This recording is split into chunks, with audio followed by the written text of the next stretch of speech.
Second हो गया cash sales,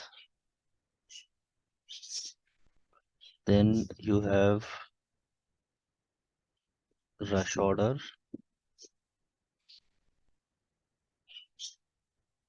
इसके बाद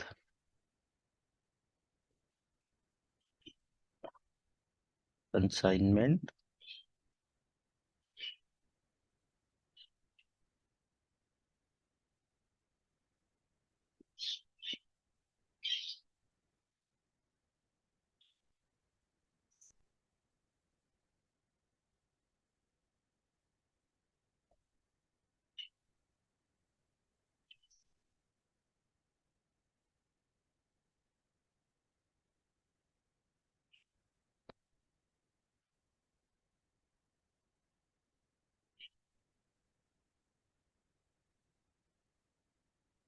मैं एक बार लिस्ट डाउन कर लूँ फिर आपको मैं एक्सप्लेन करता हूँ।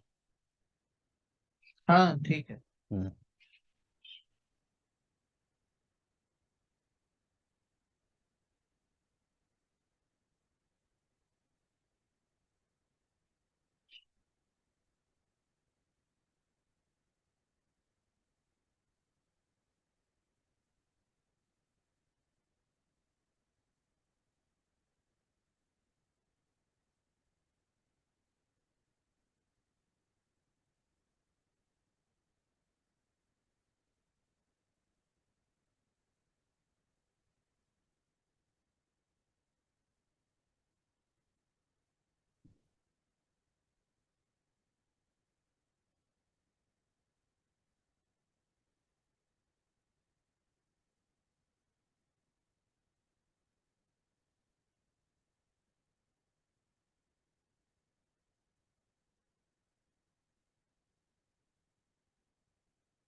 ओके। तो ये 10 प्रोसेसेस हैं, 10 डिफरेंट अलग अलग काइंड्स ऑफ सेल्स प्रोसेसेस। तो पहला वाला ये तो, इनको तो प्री सेल्स प्रोसेसेस बोलते हैं, कोटेशन और इंक्वायरी, ये प्री सेल्स प्रोसेसेस हैं। प्री सेल्स प्रोसेसेस मींस कि अभी ऑर्डर कंफर्म नहीं हुआ है, ये ऑर्डर से पहले वाली प्रोसेसेस हैं कि पहले आपको कस्टमर ने इंक्वायरी किया किसी प्रोडक्ट के बारे में, और उसके बाद में कस्टमर ने आपको फिर आपसे कोटेशन मांगा, then you have given quotation to customer, उसके बाद में ऑर्डर प्लेस किया। तो ये ऑर्डर जब तक आता है तब आपकी सेल कंफर्म होती है। तो ये प्री सेल्स है, मतलब ऑर्डर आने से पहले ये दो प्रोसेसेस होती हैं। अब कोटेशन क्रिएट करने का जो डॉक्यूमेंट टाइप होता है, सेल्स डॉक्यूमेंट टाइप, वो है क्यूटी। तो जब आप कोटेशन बनाओगे तो आपको डॉक्यूमेंट टाइप क्यूटी सेलेक्ट करना होगा। तो QT is for quotation and inquiry के लिए आईएन। तो हर सेल्स प्रोसेस का डॉक्यूमेंट टाइप अलग होगा। तो डॉक्यूमेंट टाइप से सिस्टम आइडेंटिफाई करता है कि ओके आप कौन सा सेल्स प्रोसेस क्रिएट कर रहे हो। ओके, तो आपको कोटेशन बनाओगे तो आप कोटेशन के लिए आईएन यूज होगा, सॉरी क्यूटी यूज होगा, देन इंक्वायरी के लिए आपका आईएन यूज होगा, and this is your pre sales process. Normal sales order जो हमने पहले भी क्रिएट किया था, इसके लिए ओआर यूज होता है, डॉक्यूमेंट टाइप इज ओआर। तो जब भी आप नॉर्मल डॉक्यूमेंट टाइप बना रहे हो, तो मैक्सिमम नॉर्मली ऑर्डर ही बनते हैं, तो आपके 80% नॉर्मल ऑर्डर ही रहेंगे, तो that is created with OR. OR से बनाते हैं, या फिर जैसे कंपनीज कस्टमाइज करके जेड ओआर और वाई ओआर बना लेंगी, and they will use standard order. ये तो स्ट्रेट फॉरवर्ड थे ऊपर वाले। Then you have cash sales. Cash sales एक प्रोसेस है जिसमें कि जैसे मान लीजिए कस्टमर आपके स्टोर पे आया और उसने आपको इमिडिएटली वहीं पे पेमेंट किया और वहीं से माल पिक कर लिया। कैश सेल क्या होता है कि कैश सेल जैसे ही आप सिस्टम में कैश सेल बनाओगे, सिस्टम डिलीवरी अपने आप क्रिएट कर देगा। डिलीवरी को मतलब मैन्युअली क्रिएट करने की जरूरत नहीं है। सिस्टम डिलीवरी और आपकी जो कैश रिसिप्ट जनरेट होती है इसमें, वो इमिडिएटली आपका सिस्टम यहाँ पे क्रिएट कर देगा। सो इसमें जो एग्जाम्पल है यही कि कस्टमर आपका आया, जैसे आप किसी स्टोर पे गए और आपको वहाँ से कुछ परचेज करना है, कि कस्टमर वॉक इन आया और उसने अपना जो भी प्रोडक्ट लेना है लिया और आपको वहाँ पे पेमेंट किया और माल लेके चला गया। तो cash sales is your, cash sales में क्या होगा कि जैसे ही ऑर्डर बनेगा सिस्टम ऑटोमेटिकली डिलीवरी क्रिएट कर देगा, और डिलीवरी क्रिएट कर देगा, फिर आप डिलीवरी का जब आप गुड्स इशू वगैरह कर दोगे तो सिस्टम कैश रिसिप्ट जनरेट करेगा। तो इसका डॉक्यूमेंट टाइप होता है बीवी। इसमें डिलीवरी और कैश रिसिप्ट सेम टाइम पे जनरेट हो जाती है। Then you have a rush order. So rush order is also similar to your cash sales. इसमें बस ये है कि इनवॉइस तुरंत नहीं दिया जाता कस्टमर को। इनवॉइस आपका जो रेगुलर साइकिल है इनवॉइस का, जैसे आप इनवॉइस बाद में भेजते हो कस्टमर को, तो इसमें बाद में भेजा जाएगा। और कैश सेल्स में तुरंत आपको कैश रिसिप्ट जो इनवॉइस होता है वो दे दिया जाता है। तो इसमें भी आपका कस्टमर मान लीजिए स्टोर पे आया और डिलीवरी इमीडिएट होगी, सेल्स ऑर्डर जैसे ही आपने क्रिएट किया और उसके बाद में डिलीवरी क्रिएट हो जाएगी, एंड बट इनवॉइस आपकी बाद में होगी। इनवॉइस आप बाद में कस्टमर को भेजोगे। तो ये डिफरेंस है दोनों में। क्योंकि इनवॉइस इसमें बाद में जाएगा, क्योंकि ऑर्डर रश ऑर्डर है इसलिए ना। हाँ, ये रश ऑर्डर है, मतलब ये इसमें क्या होता है कि इनवॉइस जैसे जैसे आप नॉर्मल स्टैंडर्ड ऑर्डर में भी आप बाद में भेजते हो इनवॉइस, जब आपने डिलीवरी कर दिया, जब आपकी मतलब बाद में जब डिलीवरी वगैरह हो जाती है उसके बाद में आप इनवॉइस भेजते हो। तो रश ऑर्डर में भी सेम प्रोसेस है, बस इसमें डिलीवरी इमीडिएट हो जाती है। जैसे कि आपने ऑर्डर क्रिएट करते ही साथ में ही बैकएंड में सिस्टम डिलीवरी बना देगा, और डिलीवरी पर बनाने दोनों में कस्टमर वॉक इन ही है, तो कस्टमर आएगा। हाँ, कस्टमर वॉक इन हो सकता है, और या हो सकता है आपको डिलीवरी भी करनी हो, दोनों चीजें हो सकती हैं, दोनों प्रोसेस है। कैश सेल्स में तो वॉक इन रहेगा, और रश ऑर्डर में मान लीजिए उसने बोल दिया कि आप डिलीवरी इमीडिएट करा दीजिए, कस्टमर हो सकता है पिकअप करने आ जाए या वो डिलीवरी के लिए बोल दे, दोनों ऑप्शन होते हैं। और बट इनवॉइस इसमें बाद में जाएगी आपकी। और कैश सेल्स में नॉर्मली कस्टमर वॉक इन होता है। ओके। रश ऑर्डर मतलब एक ओके। काइंड ऑफ आपका अर्जेंट ऑर्डर हो गया, कस्टमर बोल रहा है कि तुरंत डिलीवरी करा दो इसकी। तो जैसे ही आप इसमें ऑर्डर क्रिएट करोगे सिस्टम डिलीवरी बना देगा। रश ऑर्डर हो गया आपका, डॉक्यूमेंट टाइप एसओ से होता है। एंड फिर आपका आता है, ओके, जो भी आपने अमाउंट पे किया हुआ है फिर अमेजन आपको रिटर्न करता है। तो क्रेडिट प्रोसेस भी यही है, जैसे आपने जो माल आगे बेचा हुआ है, जो भी आपने सेल किया है, उसमें से जो भी रिटर्न्स आ रहा है, तो जितना आइटम आपका रिटर्न आया है उतना अमाउंट आपको सिस्टम को वापस क्रेडिट करना होगा। 10 पीस में अगर आपके 4 पीस वापस आ गए, 4 पीस कस्टमर ने एक्सेप्ट नहीं किया ड्यू टू एनी इशू, तो आपको 4 पीसेस का कस्टमर को पेमेंट वापस करना होगा, क्रेडिट बैक करना होगा।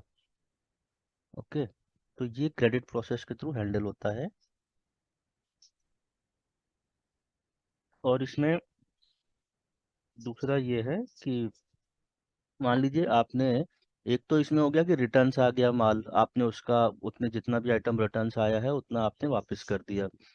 इसमें दूसरा सिनेरियो होता है जब आपने कस्टमर को ओवर चार्ज कर लिया है, या कस्टमर को आपने कोई चीज़ सेल करी, बाय मिस्टेक आपकी सेल्स पर्सन ने उसमें ज़्यादा प्राइस चार्ज कर लिया कस्टमर से।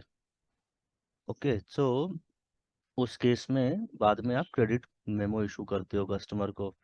जैसे कस्टमर को आपने 100 की जगह 105 रुपये पर पीस चार्ज कर दिया, बाद में वो रियलाइज़ हुआ आपको कि हमने ज़्यादा चार्ज कर दिया है, तो उस केस में फिर क्रेडिट मेमो, एक क्रेडिट ऑर्डर क्रिएट होगा, क्रेडिट मेमो रिक्वेस्ट कहते हैं, फिर आप उसको अमाउंट को वापस करोगे, जैसे ओवर चार्ज वाला जो सिनेरियो है। ठीक है। तो दो सिनेरियोज इसमें पॉसिबल हैं आपके क्रेडिट प्रोसेस में। ओवर चार्ज किस वक्त में क्रेडिट होगा ना उसको। हाँ, ओवर चार्ज कर दिया, जैसे आपने, आपको 100 रुपये चार्ज करना था, आपने चार्ज कर दिया 105 या 110। तो उस केस में आपको जो 10 रुपये का जो आपने एक्स्ट्रा चार्ज कर लिया है बाय मिस्टेक, वो कस्टमर को जैसे हमें रिटर्न करना है, तो हम ये क्रेडिट डॉक्यूमेंट बनाएंगे और उसके थ्रू हम उसको रिटर्न कर देंगे। ओके। तो this is your credit process, और क्रेडिट प्रोसेस क्रिएट करने के लिए G2 डॉक्यूमेंट टाइप होता है। तो इसको क्रेडिट मेमो रिक्वेस्ट भी बोलते हैं, credit process, credit memo request,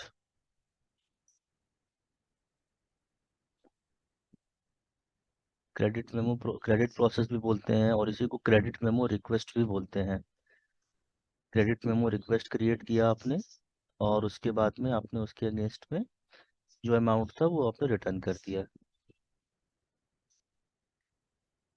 then तो आपका, उसमें क्रेडिट मेमो बनता है, इसमें डेबिट मेमो रिक्वेस्ट। हाँ, क्रेडिट मेमो रिक्वेस्ट, इसको क्रेडिट मेमो रिक्वेस्ट भी कहते हैं, इसको क्रेडिट प्रोसेस भी कहते हैं, आप मतलब दोनों इंटरचेंजेबल है, आप कुछ भी इसमें यूज कर सकते हो दोनों चीजें। तो जैसे और इसमें, डेबिट वाले में क्या होता है?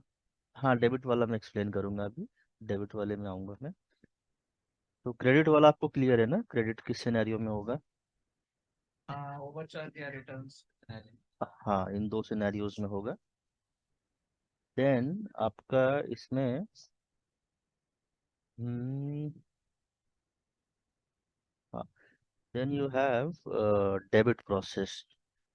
डेबिट प्रोसेस में क्या है कि जब आपने कस्टमर को अंडर चार्ज किया है, मान लीजिए आपने कस्टमर को चार्ज करना था 100 रुपये, 100 रुपीज, बट आपकी जो सेल्स पर्सन है उसने गलती से 90 रुपये ही चार्ज कर दिया।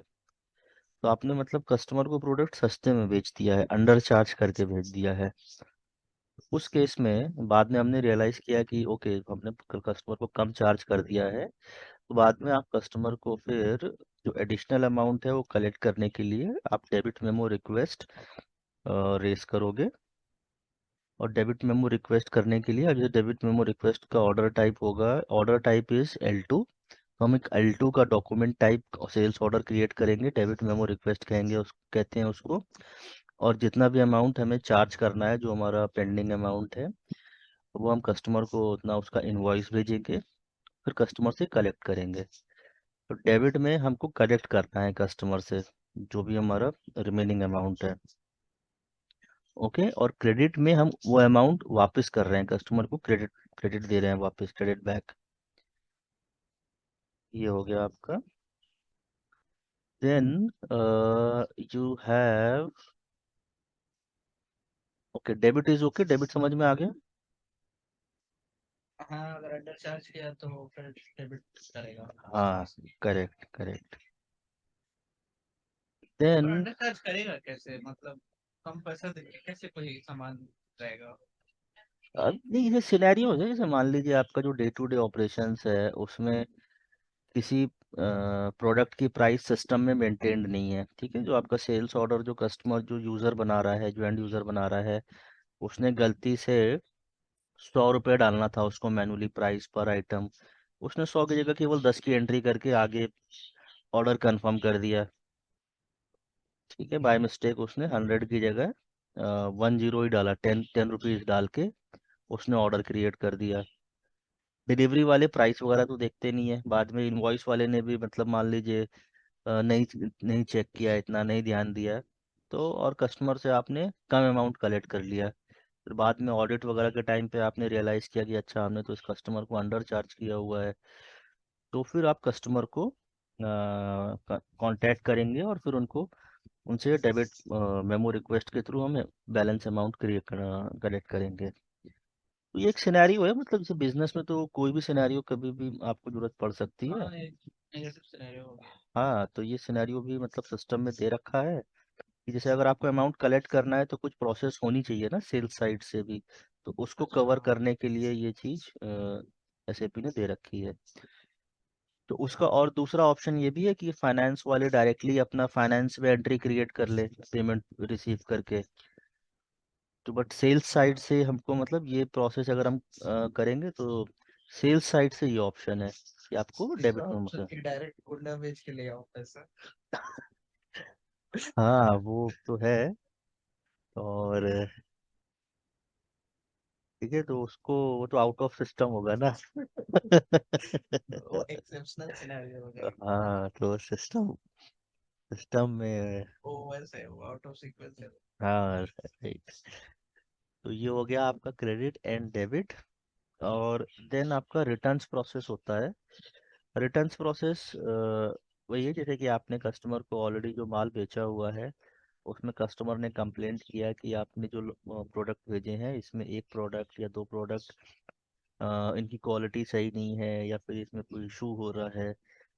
तो फिर उसको आपको रिटर्न लेना होगा। तो रिटर्न्स के लिए आर ई जो होता है, रिटर्न ऑर्डर टाइप होता है। तो आपको आर ई टाइप का डॉक्यूमेंट क्रिएट करना होगा। और जो रिटर्न्स डॉक्यूमेंट होता है ये आपका क्रिएट होता है इनवॉइस के रेफरेंस में। ठीक है, जो आपने already invoice customer invoice create करी हुई है उसके रेफरेंस में ये क्रिएट होगा। जैसे आपने पहले प्रोडक्ट सेल किया होगा, आपने 100 प्रोडक्ट सेल किए हैं, तो उनका आपने डिलीवरी किया, फिर उसकी आपने इनवॉइस क्रिएट किया। तो उसके बाद ये दिस इज दैट इनवॉइस, वो इनवॉइस के रेफरेंस में आप रिटर्न ऑर्डर क्रिएट करोगे। तो उससे क्या है कि आपका जो रिटर्न जो भी प्रोडक्ट की इंफॉर्मेशन है वो सारी इनवॉइस से कॉपी होके आ जाएगी। प्लस सिस्टम में आपका एक लिंक भी दिख मतलब एक हिस्ट्री मेंटेन हो जाएगी कि आपको कोई फ्यूचर में देखना है कि ये ऑर्डर के अगेंस्ट में कितना क्या इसका पूरा हिस्ट्री रही है, तो उसमें आपको दिख जाएगा डॉक्यूमेंट फ्लो में कि इसका ये रिटर्न्स आया है और इसकी इनवॉइस ये है, तो कर पूरी एक हिस्ट्री आपको दिख जाएगी।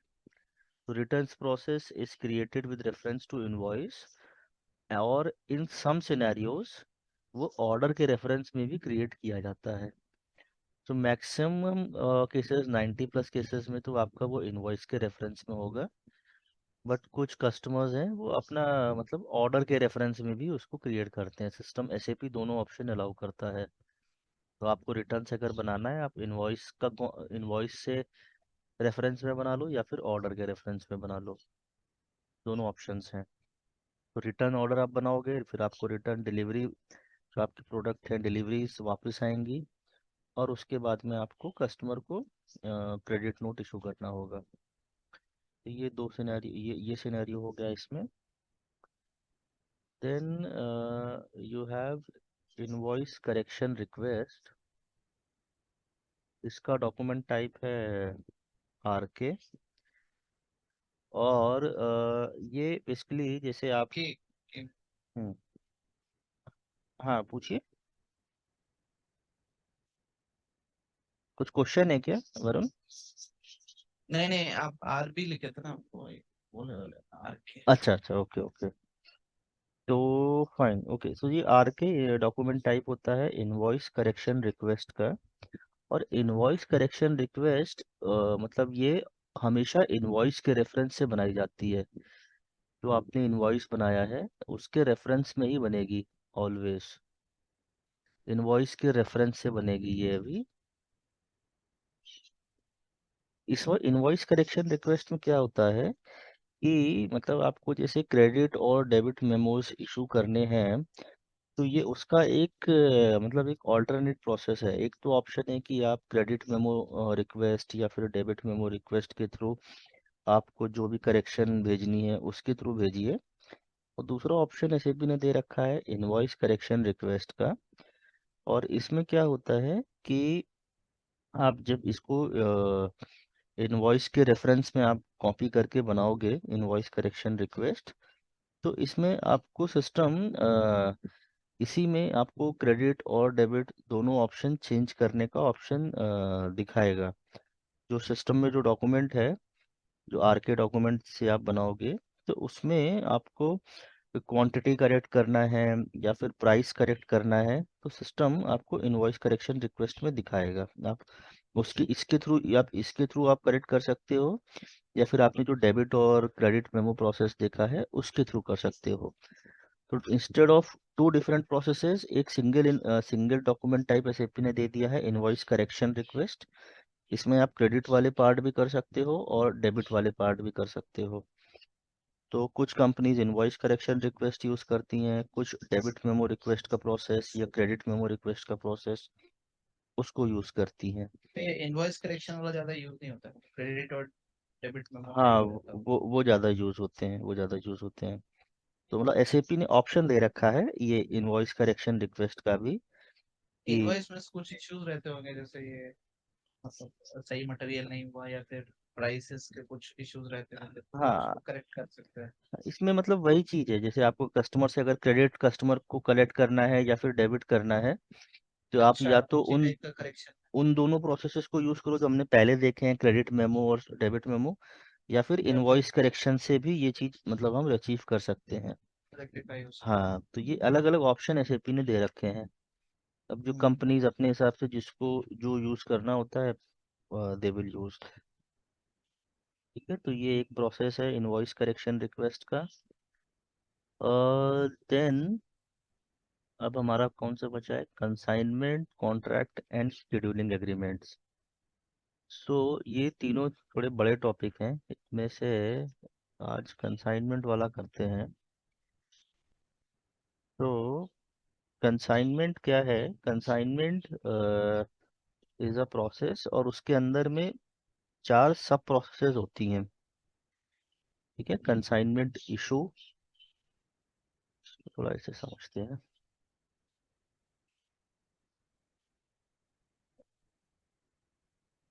कंसाइनमेंट प्रोसेस, ठीक है, कंसाइनमेंट प्रोसेस के अंदर में चार सब प्रोसेसेस हैं। Consignment,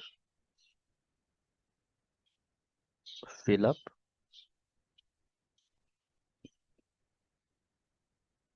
consignment issue, consignment return, consignment pickup. Okay, तो अभी what is consignment process. Consignment process ये है कि जैसे आप इसमें कंपनी अपना जो प्रोडक्ट है वो ले जाके कस्टमर की लोकेशन पे रख देती है। जैसे आप टायर मैन्युफैक्चरर हो, मान लीजिए आप एमआरएफ टायर बनाते हो and Maruti is your customer. तो आप जो है,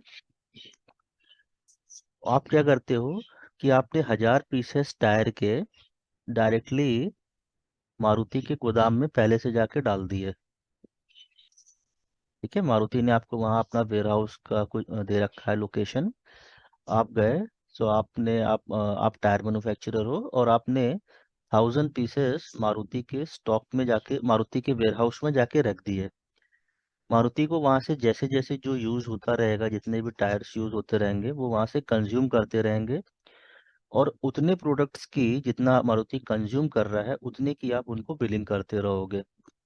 ठीक है, जैसे आज मान लीजिए मारुति ने 10 पीस यूज किए तो आप उनको 10 की बिलिंग करोगे।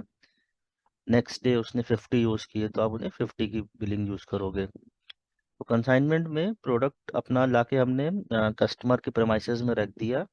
कस्टमर को जितनी जितनी ज़रूरत पड़ती जा रही है स्टॉक से वो लेता जा रहा है, और हम उतने अमाउंट का उसको बिल करते जा रहे हैं। और इसमें कंसाइनमेंट में जो स्टॉक की ओनरशिप रहती है वो आपकी रहेगी। जो कंपनी जो प्रोडक्ट जो सप्लाई कर रही है, तो मारुति के वेयरहाउस में जरूर माल रखा है, बट जो ओनरशिप है मटेरियल की, वो ओनरशिप एमआरएफ की है। वो एमआरएफ का ही स्टॉक है, बस मारुति ने अपना लोकेशन दे रखा है, वहां पे एमआरएफ ने अपना माल डंप कर रखा है।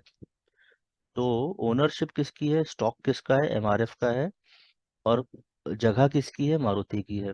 अब मारुति उसमें से जितनी जितना स्टॉक उसको यूज करना होगा वो लेते जाएंगे, और उतने का एमआरएफ उसको बिल करता जाएगा। इतना पार्ट क्लियर है। ये क्लियर है। ठीक है, अभी इसमें तो जो यहाँ स्टॉक डंप करने का प्रोसेस होता है, जो एमआरएफ यहाँ पे 1000 पीसेस भेज रहा है, ये कवर होता है कंसाइनमेंट फिलअप में।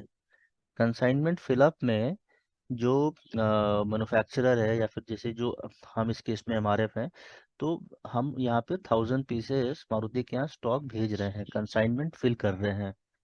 हमने जाके कंसाइनमेंट मारुति के वेयर हाउस में फिल कर दिया। बट ओनरशिप किसकी है? ओनरशिप स्टिल हमारी ही है, स्टॉक हमारा ही है। हम सप्लायर सप्लायर के ऊपर। सप्लायर का ओनरशिप है, बस हमने वहाँ पे तो स्टॉक। इसमें कुछ मतलब सप्लायर वहाँ सामान डाल रहा है तो इसका कुछ प्राइसिंग मारुति से नहीं लेता है उस वक्त? नहीं, जब जब इस समय कुछ नहीं जब लेता पीस है। मारुति के कंज्यूम होंगे तो उस उत, हिसाब से बिलिंग होते उतने जाएगा, उतने उस की ही हिसाब से बिलिंग होगी। एमआरएफ को पैसा देते जाएगा। Correct, correct.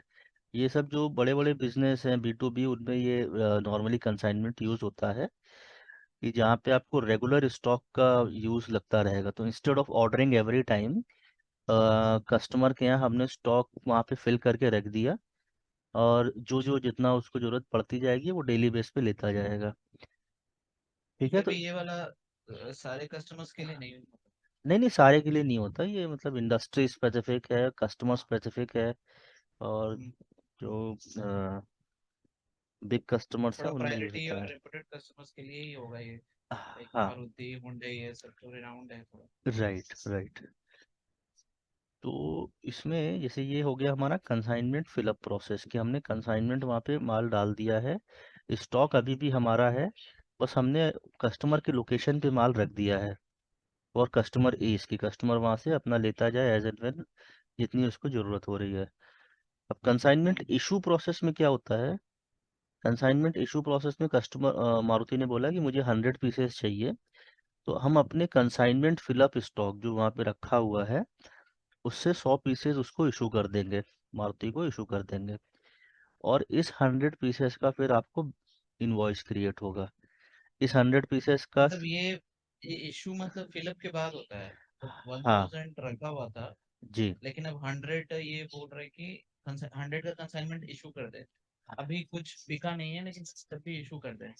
नहीं, अब मतलब कंसाइनमेंट इशू का मतलब है सेल हो रही है।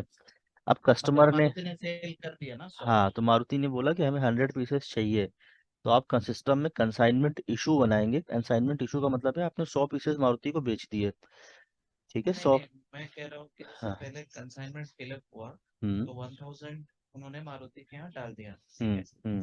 तो ये एक इंडिपेंडेंट प्रोसेस है और कंसाइनमेंट इशू इंडिपेंडेंट प्रोसेस है, तो लेकिन हाँ, सब हाँ, तो इंटरलिंक्ड होगा ना।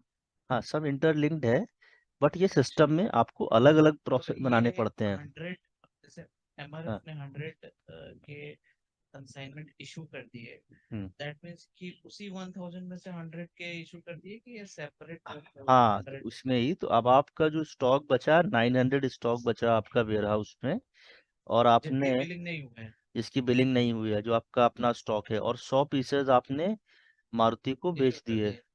तो आप ये जो 100 पीसेज हो गए, ये मारुति की रिस्पॉन्सिबिलिटी हो गई, ये मारुति ने अपने स्टॉक में ले लिया।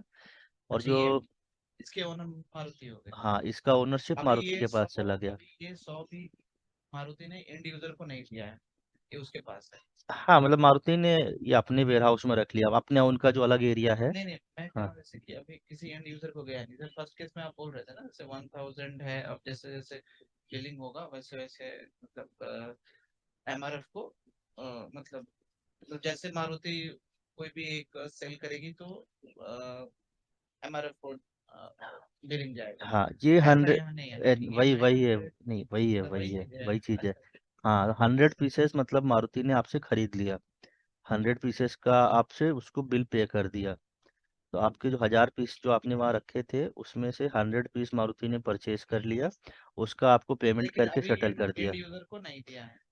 अभी एंड यूजर नहीं, अभी मारुति के पास ही है हम एज एन नहीं, मैन्युफैक्चरिंग में ओनर। यूज करेगा, हाँ। हाँ, उससे हमें उसके मतलब नहीं लिए है, मतलब अभी मारुति क्या कर रहा है, मतलब मारुति ने हमसे 100 पीस खरीद लिया, तो हमारा जो। समझ गया समझ हाँ, तो मारुति उसका आगे प्रोडक्शन में जाएगा, उसके प्रोडक्शन लाइन में जो करना जाएगा, है उसको जो वो करना है उसका करे। ओनर हो गया। हाँ। लेकिन 900 का ओनर अभी वही है मतलब। 900 का प्रोसेस अभी अभी ओनर अभी एमआरएफ है। हमारे जो ओनरशिप है 900 की, वो आपको एमआरएफ का स्टॉक है वो अभी, और 100 पीसेस हमने मारुति को सेल कर दिया। हम्म, ठीक है, then you have consignment return. और कंसाइनमेंट नंबर में रिट से 600 रिटर्न कर देगा मान नहीं, लीजिए। नहीं, नहीं, नहीं, नहीं, नहीं, नहीं, वो अच्छा अच्छा। हाँ, कंसाइनमेंट रिटर्न में क्या होता है कि ये कस्टमर आपको रिटर्न कर रहा है। मारुति ने आपसे 100 पीस खरीदा हुआ था। अब 100 पीस अच्छा। मारुति गया, मतलब मारुति ने कुछ यूज़ किया होगा, उसमें उसे कुछ इशू लगा कि 10 पीसेस में कुछ इशू है, 10 टायर ठीक नहीं है। तो वो 10 टायर मारुति आपको रिटर्न कर रहा है। ठीक है, मतलब मारुति को जो आपने डैमेज सेल है। किया था, जो डैमेजेस थे, तो मारुति इसमें रिटर्न कर रहा है। तो इसमें आपका मतलब जो 10 पीसेस आपके पास वापस आ गए स्टॉक में, और दस और एक पीसेस भी का बचा। आपको क्रेडिट देना होगा कस्टमर को, क्योंकि कस्टमर ने 100 का पे किया हुआ है। ओके। अच्छा। 10 पीसेस उसने आपको वापस लौटा दिए कि उनकी क्वालिटी ठीक नहीं थी। तो 10 पीसेस का आपको सिस्टम को क्रेडिट देना होगा। क्रेडिट मेमो रेज मारुति करना को होगा। क्रेडिट देना होगा। हाँ, एमआरएफ को मतलब ये मारुति को एमआरएफ क्रेडिट। रेस करना होगा, क्रेडिट मेमो, और इट विल गेट हाँ, credited to Maruti account. Correct correct, हमें 10 पीस का एमआरएफ वाले मारुति को पैसा वापस करेंगे, क्रेडिट मेमो देंगे। ये हो गया आपका कंसाइनमेंट रिटर्न। अब कंसाइनमेंट पिकअप है वो जो आप बोल रहे थे कि 900 में से मान लीजिए 900 मेरा स्टॉक बचा है अभी वेयर हाउस में एमआरएफ का, और उसको मान लीजिए हुंडई वाले बोलते हैं कि हमें 500 पीस चाहिए। ठीक है, राइट। कुछ अर्जेंट रिक्वायरमेंट आ गई एमआरएफ की, तो कि उसको उस स्टॉक को यूज़ करना है। तो वो अपना स्टॉक जो है वापस, मान लीजिए उसने कहा कि हमें 500 पीस दे। वापस करने हैं, एमआरएफ वेयर हाउस में वापस ले आओ। जो स्टॉक हमने मारुति में डाल रखा था, जो भी बैलेंस स्टॉक था, वो स्टॉक तो हमारा ही है, हम उसको कैसे भी यूज़ करें, बस मारुति की लोकेशन अच्छा। पे रखा हुआ है। ठीक है, हमने अपने वेयर हाउस की जगह मारुति के वेयर हाउस में रखा हुआ है, ये डिफरेंस है। तो अभी उसने कहा कि हमें मतलब 500 पीसेज आप वापस ले आओ, अब हमारे वेयर हाउस पे वापस ले आओ, किसी दूसरे कस्टमर को अर्जेंटली डिलीवर करना है। तो वहां से माल उठाने के लिए आपको वो कंसाइनमेंट पिकअप का प्रोसेस होता है, कंसाइनमेंट पिकअप ऑर्डर बनेगा। फिर जितना आपको 500 पीस वापस लेना है, तो वो 500 पीस हम वापस लेंगे, और फिर ये आपके वेयर हाउस में आ जाएगा। फिर आपको मतलब किसी और को सप्लाई करना है या कुछ भी करना है, तो दैट वी कैन डू। फिर हमारा बैलेंस कितना बचेगा, फिर 400 पीसेस बचे, जो वेयर हाउस मारुति के यहाँ पे है। मारुति के वेयर हाउस में वो रखा हुआ है। हाँ, जितना बैलेंस 400। बचा है वो 400 पीस आपका वहाँ पे बचा हुआ है। तो फिलअप में हम माल डंप कर रहे हैं कस्टमर के यहाँ पे, और इसका जो डॉक्यूमेंट टाइप होता है वो होता है, जब आप कंसाइनमेंट फिलअप करोगे तो केबी डॉक्यूमेंट टाइप होता है। जब आप सेल्स ऑर्डर बनाओगे तो केबी टाइप का बनाओगे, और इसमें जो सिस्टम अपने आप आइटम कैटेगरी डिटरमाइन करेगा वो जब रहेगा भी केबीएन। कंसाइनमेंट के रिलेटेड बनाएंगे तो ये जरूरी तो नहीं है चारों चीज होगा, कोई भी एक चीज बन सकता है। हाँ, मतलब यूज तो चारों ही होगा ना, इससे आपका। एक एक बार में चारों ही यूज नहीं होगा। नहीं, एक बार मतलब में तो एक ही यूज होगा, मतलब over a period of time. हाँ, हाँ, मतलब ये। Full consignment process. मतलब मेरे को सिर्फ फिलअप करना था, तो अब सिर्फ कैसे काम हो गया। हाँ, जैसे अगर। आपका, जैसे किसी कस्टमर के साथ कंसाइनमेंट प्रोसेस फाइनल हो गया, ठीक है, कि हम आपके साथ कंसाइनमेंट प्रोसेस करेंगे, तो आपने पहले फिलअप करा दिया। फिर मान लीजिए 1 महीने बाद उसने कुछ उससे नहीं, मटेरियल इशू ऐसा किया। कुछ नहीं हुआ, मतलब सिर्फ फिलअप कराना था, तो सिर्फ एक ही प्रोसेस से तो हो जाएगा। हाँ, बट खाली फिलअप का कोई बिजनेस यूज नहीं है ना। आगे चल के आप उसको कंसाइनमेंट इशू करोगे, इससे तो कंपनी का इनकम आएगी।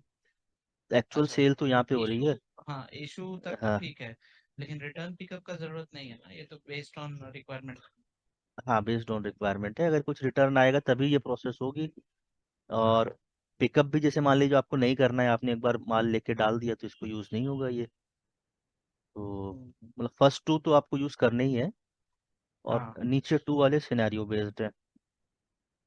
समझ। ठीक है। केबी क्या था, केबीएन, केबी हाँ, डॉक्यूमेंट टाइप है। के भी डॉक्यूमेंट टाइप है, और आइटम कैटेगरी जो होती है केबीएन होती है। सेल्स ऑर्डर में 10 थी, अगर आपको याद होगा, तो स्टैंडर्ड ऑर्डर में 10 होती है, और इसमें आपका और केबीएन, जो आपका कंसाइनमेंट फिलअप में केबीएन है। नॉर्म क्या था वो नॉर्म आइटम वो कैटेगरी। आइटम कैटेगरी ग्रुप था, वो अलग अच्छा। है। और ये आइटम कैटेगरी है, जो सेल्स ऑर्डर में आपको दिखती है। 10 वाला। हाँ, 10 वाला। फिर आपका कंसाइनमेंट इशू जो होता है, इसका डॉक्यूमेंट टाइप होता है के ई डॉक्यूमेंट टाइप होगा, और आपकी जो आइटम कैटेगरी होगी KEN। ठीक है, KB हो गया पहले में, दूसरे में KE, और item category KEN। Item category system automatically determine कर लेगा जब आप KE डॉक्यूमेंट से बनाओगे। Then you have consignment returns. Consignment returns का आप यूज करोगे, KR होता है डॉक्यूमेंट टाइप, और इसका जो आइटम कैटेगरी है वो होगी आपकी KRN। Then you have consignment pickup. तो KA हो गया आपका कंसाइनमेंट का ऑर्डर और पिकअप का ऑर्डर टाइप, और KAN हो गया आपकी आइटम कैटेगरी। तो ये इंटरव्यू क्वेश्चन भी है एक्चुअली, कंसाइनमेंट प्रोसेस पूछ लेते हैं, फिर आइटम डॉक्यूमेंट टाइप कौन सा यूज होगा, आइटम कैटेगरी कौन सी है हर प्रोसेस में। तो ये चीज हम्म। भी आपको थोड़ा याद रखनी होगी। ये वाला शीट भी भेज दीजिएगा। हाँ हाँ, नहीं ये तो मैं डाल दूंगा। तो फर्स्ट वाले में जैसे KB डॉक्यूमेंट टाइप है, दूसरे में KE, KR, KA, ये डॉक्यूमेंट एन टाइप्स हो सब गए। में कॉमन है। एन सब में कॉमन है। आइटम आइटम कैटेगरी टाइप ना। हाँ हाँ, आइटम कैटेगरी टाइप एन सब में कॉमन है। और वो नॉर्म हम बार बार कंफ्यूज जाते हैं, वो आइटम कैटेगरी ग्रुप था ना। वो ग्रुप वो था, मटेरियल वो ग्रुप मटेरियल था। क्रिएशन टाइप था ना वो। वो मटेरियल में आपको जब क्रिएट करोगे उसमें आपको अलग। दिखेगा, हाँ हाँ। मटेरियल क्रिएशन में। इसको बी याद ई करने, आर। BERA शॉर्ट में जैसे अगर आपने याद कर दिया BERA, तो इसमें डॉक्यूमेंट टाइप KB रहेगा, ये के आपका के आर। KR और KA। आइटम कैटेगरी में भी KBN, KEN, KRN और KAN, हाँ, ये आप ऐसे लोग करके काम कुछ। करते तो आप लोगों को तो पूरा याद हो गया होगा। नहीं नहीं, आपको भी हो जाएगा ऐसा, उसमें कुछ वो नहीं है। तो कोई भी चीज़ जितना यूज़ करो उसके हिसाब से आपके दिमाग में बैठ याद जाती है। रहता। तो ठीक है। ये हो गया कंसाइनमेंट। और कॉन्ट्रैक्ट्स और शेड्यूलिंग एग्रीमेंट में थोड़ा बड़ा टॉपिक है, इसको कल देखेंगे। ठीक है। और इनको अभी सिस्टम में भी देखेंगे, ये तो आज मैं आपको थ्योरी बता रहा हूँ, then we will see again एक बार जब हाँ सिस्टम हाँ। में हम लोग जाएंगे तो। ठीक है, तो आज का सेशन यहीं पे एंड करते हैं, हम्म। और कल हम कॉन्ट्रैक्ट्स और शेड्यूलिंग एग्रीमेंट इस पे विल ये तो कंटिन्यू। सेल्स ऑर्डर प्रोसेस के बाद क्या क्या और बच रहा है, मतलब और भी बहुत कुछ है ना अभी। हाँ, सेल्स ऑर्डर है, फिर आपका इसके बाद में प्राइसिंग देखेंगे। हाँ हाँ, हम्म। प्राइसिंग हो गया, फिर आपका जो डिलीवरी रिलेटेड प्रोसेसेस है, बिलिंग वाला है, वो सब अच्छा। देखेंगे। बिलिंग इनवॉइस एक ही है ना हाँ, पूरे बिलिंग सेल्स। इनवॉइस एक ही है, बिलिंग इनवॉइस एक ही है। तो अच्छा डिलीवरी तो डिलीवरी बिलिंग और मेन प्राइसिंग। क्वेश्चंस यहीं सबसे उठते होंगे ना, सेल्स ऑर्डर प्रोसेस, हाँ बिलिंग इनवॉइस। हाँ, इससे आएगा मास्टर डेटा जो हमने कवर किया है उससे आ जाता है, फिर आपका सेल्स प्रोसेसेस अलग अलग क्या है वो पूछ लेते हैं। तो हमारा अराउंड 40% के आसपास हो गया है कोर्स, 40-45%। वो वाला हम लोग का नहीं हो पाया था ना, वो जो सेल्स ऑर्ग वाला जो नहीं, मतलब उससे सेल्स ऑर्डर हम लोग नहीं बना पा रहे थे। हाँ, वो प्राइसिंग उसकी सेट करना पड़ेगा, प्राइसिंग वाला। वो प्राइसिंग में हम लोग देखेंगे ना। हाँ, उसका प्राइसिंग में देखेंगे। और अगर मुझे मतलब आज सेल्स ऑर्डर प्रोसेस के बाद अभी बचा है डिलीवरी, प्राइसिंग और ये लास्ट बोले आप, इनवॉइस, बिलिंग। इनवॉइस। हाँ, ये चार चीज। उसके बाद हम लोग खाना वाला देखेंगे ना। हाँ, उसके बाद हाना में क्या क्या है, उसमें एडिशनल हाना में है वो देखेंगे। और एक चीज और है, अवेलेबल टू प्रॉमिस, जो अवेलेबिलिटी चेक वाला है ना, वो एटीपी। ATP वाला भी देखेंगे। हाँ हाँ वो तो देखेंगे। हाँ, तो ये सब चीजें देखेंगे अभी। तो उस अवेलेबिलिटी चेक वाले में हम लोग कैसे करते हैं, वो check check check instruction set करते होंगे और क्या। हाँ, मतलब मल्टीपल सेटिंग्स होती हैं ATP चेक की। हाँ हाँ, और मुझे याद है, इसने में पूछा था हाँ ऐसे product availability check, check against हाँ, फोरकास्ट, तो उस रूल बेस्ड एटीपी, ऐसे करके देखते हैं क्या। हाँ, उसका उसका कॉन्फ़िगरेशन पूरा हमको देखना पड़ेगा, SD में पूरा कॉन्फ़िगरेशन है। ईआरपी में करना होगा। हाँ, अच्छा। ERP में, ECC में, इसमें SD में कॉन्फ़िगरेशन है उसका, तो वो अच्छा। कॉन्फ़िगरेशन देखेंगे। उससे भी और क्वेश्चन बनते होंगे। हाँ, उससे भी बनते हैं, उससे भी बनते हैं। वो मेरा सबसे, मतलब उस पे ही हम लोग काम किए हुए हैं ना, एटीपी। हाँ हाँ। एपीओ में लेकिन काम किए हुए थे। हम्म। एपीओ में वो जीएटीपी हो जाता है। हाँ, तो इसमें एसडी में भी है एटीपी, बट उतना नहीं रहेगा हाँ जितना ज्यादा उतना नहीं आपने। है, क्योंकि हाँ, इधर ज्यादा हो नहीं पाया ना, इसीलिए तो लोगों ने अलग एपीयू सिस्टम दिया है राइट जहाँ राइट। पे डिमांड, एसएनपी और प्रोडक्शन करेक्ट। प्लानिंग और ये सब जो है ना, जीएटीपी ट्रांसपोर्टेशन, वो सब ऐसे हम्म। करके शिफ्ट करके मटेरियल को शिफ्ट करके एपीयू में डाल के वो लोग करते राइट राइट राइट। तो अब एटीपी के लिए नॉर्मली ज्यादातर एपीओ यूज करते हैं। हैं। हाँ तो हाँ। एसडी में जितना है मतलब उतना हम देखेंगे, उसी के बेस पे क्वेश्चंस आएंगे। देखिए अ, कहीं ये हो जाए आईजेपी बस एसडी में, एसडी और एपीयू मिला के तो एक ही तरह का मॉड्यूल हुआ। हाँ, एपीओ आपके लिए एड ऑन है, जैसे आपको एपीओ भी आता है तो वो आप मतलब एक पूरा एडिश। एपीयू नहीं आता है, मतलब मुझको एसएनपी थोड़ा आता है और जीएटीपी आता है। हाँ, तो वो भी आप अपना आईजीपी में बता सकते हो ना कि आपने उस पर काम किया हुआ है, और एसडी भी आती है साथ में। एसडी तो आप ही बताइएगा आपको कितना आया। हाँ, फिर भी आपको क्या लग रहा है, ऐसे साफ कर पा रहे हो? हाँ ठीक हाँ, लग रहा हो है? जाता है। नहीं, ठीक है, ऐसा कोई वो नहीं है, इशू नहीं है। हम जितना काम करते जाओगे उतना कुछ ना कुछ पता नई नई चलेगा। चीजें आती जाएंगी, सीखते जाओगे। सर्टिफिकेशन लेकिन जरूरी होगा उसका, हो जाएगा। सर्टिफिकेशन बाद में ट्राई कर लेना, अगर आपका जैसे प्रिपरेशन होती है। और नहीं भी करोगे तो आईजीपी के लिए तो जरूरत नहीं लगेगी। आईजीपी में तो हम्म, इंटरनल। नहीं मैं हाँ। सोचा